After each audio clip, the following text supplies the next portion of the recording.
Amerikanlar tənha qadınlar üçün robot düzəldərkən, Çinlilər sıfırdan insan yaratmağa davam edir və artıq demək olar ki, birinci ayını bu embrion tamamlayır. Bu və digər maraqlı tibb xəbərlərini öyrənmək istəyirsinizsə, bizə sona qədər baxın. Saf televiziyasında tibb xəbərlərinin vaxtıdır, studiyada Günel İbadovadır. Yataq otağında paltar qurutmaq astmaya səbəb olur. Xəbərdarlıq. 24 saata 4 orqan transplantasiyası həyata keçirdi. 82 yaşlı professor fasiləsiz əməliyyat icra etdi. Bir əməliyyatla 2 sağlamlıq problemi aradan qaldırıldı. Mürəkkəb cərrahi müdaxilə. İnsan orqanlarının yetişdirilməsi üçün yeni texnologiya. Orqan çatışmazlığı probleminin yeni həlli. Tesla tənha qadınlar üçün robot istehsal edib. İddia. Çox qəribə səslənəcək, amma zoologiya institutunda insan yetişdirilir.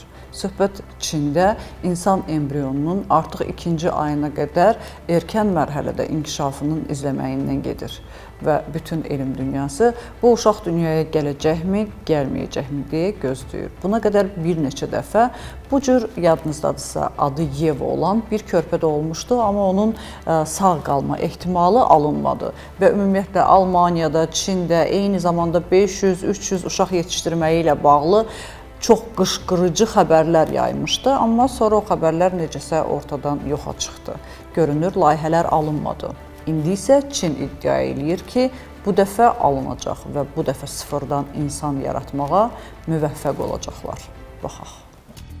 İnsan orqanlarının yetişdirilməsi üçün yeni texnologiya. Dünyada ilk dəfə Çinli tədqiqatçılar insanın erkən inkişafının əsas mərhələlərini təkrarlaya və orqanların birləşmiş hüceyrələrini formalaşdıran insan embrional disk modeli hazırlanıb. Bu barədə China Daily nəşri məlumat yayıb. Beynəlxalq normalara əsasən insan embrionlarının mayalanmadan sonra 14 gündən artıq laboratoriya şəraitində yetişdirilməsi qadağandır. Məhz bu müddətdən sonra gələcək bütün orqanların qastrulya mərhələsi başlayır. Buna görə də süni yaradılmış embriona bənzər modellər inkişafın 14-cü gündən 21-ci günədək olan dövrünü öyrənməyin etik baxımdan yeganə üsulu hesab olunur. Çin Elmlər Akademiyasının Zoologiya İnstitutunun professoru Yuli Qianın sözlərinə görə əvvəlki embrion modelləri yalnız ayrı-ayrı hüceyrə tiplərini yaradıb. Alimlər bu məhdudiyyəti aradan qaldırmaq üçün biomühəndislik üsulları ilə yeni model hazırlayıb. Model halların 80%-dən çoxunda insan embrionunun erkən inkişaf mərhələlərini uğurla təkrarlayıb. 7 gün ərzində sinir borusu, ilkin bağırsaq, ağciyər, qaraciyər, mədə-altı vəzi və ritmik yığılmağa başlayan ilkin ürək kamerası formalaşıb.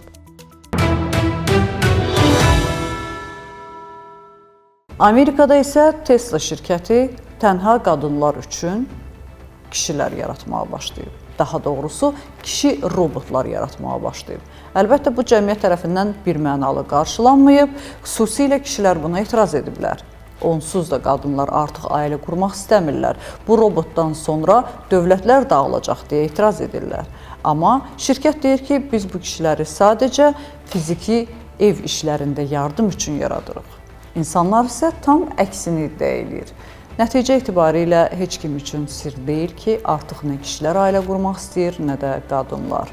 Çünki dözmək insan oğlu üçün dözülməz bir faktora çevrilib və hamı sakit və rahat yaşamaq istəyir. Amma ailə modelinin yenidən formalaşması prosesi də gedə bilər. Bunun üçün isə təbii ki, yeni qanunlar qəbul olunmalıdır. Maraqlı xəbərdir, izləyək.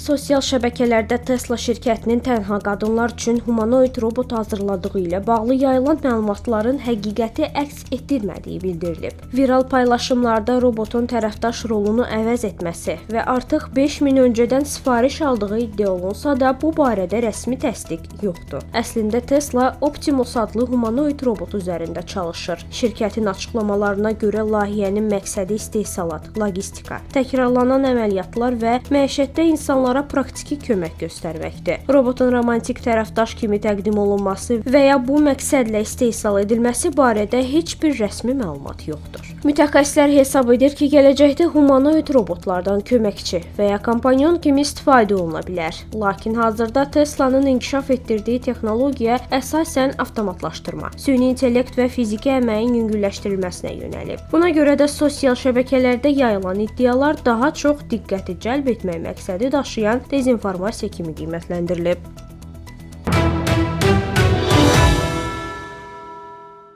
Mərkəzi Gömrük Xəstəxanasında 2 əməliyyat eyni anda icra olunub.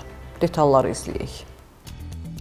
Bir əməliyyatla 2 sağlamlıq problemi aradan qaldırıldı. Mərkəzi Gömrük Hospitalında uroloji və ginekoloji problem yaşayan qadın pasiyent üzərində uğurlu cərrahi əməliyyat icra edilib. Müayinələr zamanı pasiyentin sidik hissəsində kiçik ölçülü törəmə, eyni zamanda sol yumurtalığında iri ölçülü kist aşkar edilib. Həkimlərin birgə qərarı ilə əməliyyatın eyni vaxtda həyata keçirilməsi planlaşdırılıb. Cərrahi müdaxilə zamanı həm sidik hissəsindəki törəmə, həm də yumurtalıqdakı kistə uğurla çıxarılıb. Bu yanaşma pasiyentin 2 ayrı əməliyyata ehtiyac duymamasına, bərpa müddətinin qısalmasına və mümkün risklərin minimuma endirilməsinə imkan yaradıb. Əməliyyatın gedişi və tətbiq olunan cərrahi üsul barədə daha ətraflı Mərkəzi Gömrük Hospitalının mama ginekologiya şöbəsinin rəisi, mama ginekoloq, tibb üzrə fəlsəfə doktoru Təranə Bayramova məlumat verib. Qadın 78 yaşında bizə müraciət edir ağrılarla. Biz bu əməliyyatı müştərək etməyə qərar verdik. İlkin olaraq uroloqlar həm sistoskopi, eyni zamanda retroperitoneal sahədən həmin kisti, yəni törəməni çıxartmağa çalışdılar və yəni bu başarı ilə tamamlandı. Ardından qarın boşluğuna daxil olduq, kistektomiya əməliyyatı icra etdik. Qarında çox saylı bitişmələr vardı, onları açdıq. Hal-hazırda əməliyyat bitmiş hesab olunur. Xəstə stabildir. Ümumiyyətlə ginekologiyada əsasən birinci simptomlar ağrı olur, qanaxmalar olur, menstrual düzənsizliklər olur. Əsasən bu şikayətlər olduqda həkimə mütləq müraciət eləmək lazımdır. Ümumiyyətlə bütün qadınlara məsləhətim ondan ibarətdir ki, ildə heç olmasa, yəni bir dəfə də olsa, yəni öz həkimə əslində 6 aydan bir olsa daha yaxşı olar. Amma vaxt olmur, yəni çoxlu problemlərimiz var, qayğılarımız var, amma nə olur olsun, ildə bir dəfə ginekoloq mütəxəssisə müraciət eləsinlər.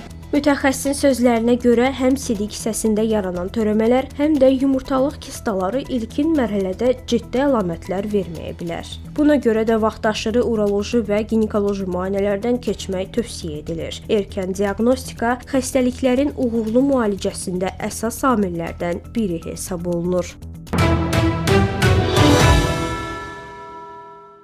Türkiyədə isə 82 yaşlı professor 24 saat dayanmadan əməliyyat edib. Özü də 4 fərqli əməliyyat. Düşünə bilirsiniz, 82 yaşlı bir insan 24 saat ərzində dayanmadan 4 əməliyyat icra edib və hamısı da uğurla nəticələnib.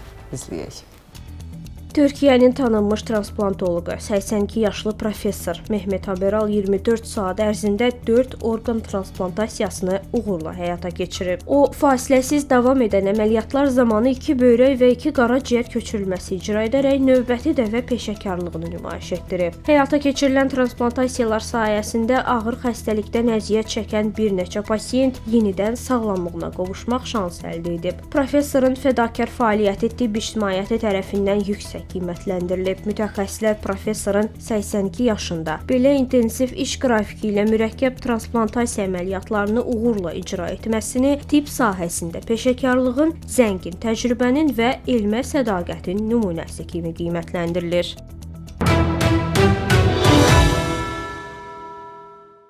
Yataq otağında paltar qurutmaq olmaz. Ümumiyyətlə, nəm paltarları da yataq otağında saxlamaq olmaz. Çünki asma olma ehtimalınız var.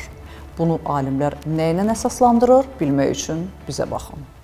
Yataq otağında paltar qurutmaq astmaya səbəb olur. Berlinin Charité klinikasında pulmonoloq doktor Klaus Weber qəbul etdiyi 45 yaşlı qadın pasiyentdə 1 il əvvəl başlayan astmanın səbəbini araşdırmağa başlayıb. Ev şəraiti ilə maraqlanarkən məlum olub ki, qadın hər gün paltarlarını yataq otağında radiatorun üzərində qurudur. Həkim otağın havasından nümunə götürərək analiz edib və mikroskop altında Aspergillus göbələyinin sporlarını aşkar edib. Onların konsentrasiyası normadan paltardan 50 dəfə yüksək olub. Məlumata görə bir dəfə yuyulan paltarın quruması zamanı havaya təxminən 2 litr su buxarı ayrılır. Pəncərələr bağlı olduqda rütubət 70-80%-ə çatır və bu şəraitdə kif göbələkləri sürətlə çoxalır. İnsan bu sporları nəfəs aldıqda onlar ağciyərlərə daxil olur. İmmun sistemi onlara reaksiya verir. Nəticədə iltihab yaranır və bu astmanın inkişafına səbəb olur. 300 astma xəstəsinin iştirak etdiyi araşdırmada 180-in evdə paltarı yataq otağında qurutduğu müəyyən edilib. Sağlam insanlardan ibarət nəzarət qrupunda isə bu göstərici cəmi 13% olub. Həkim pasiyentə yataq otağında paltar qurutmağı qadağan edib. Bildirilir ki, 3 ay sonra astma əlamətləri aradan qalxıb və inhalyatora ehtiyac qalmayıb.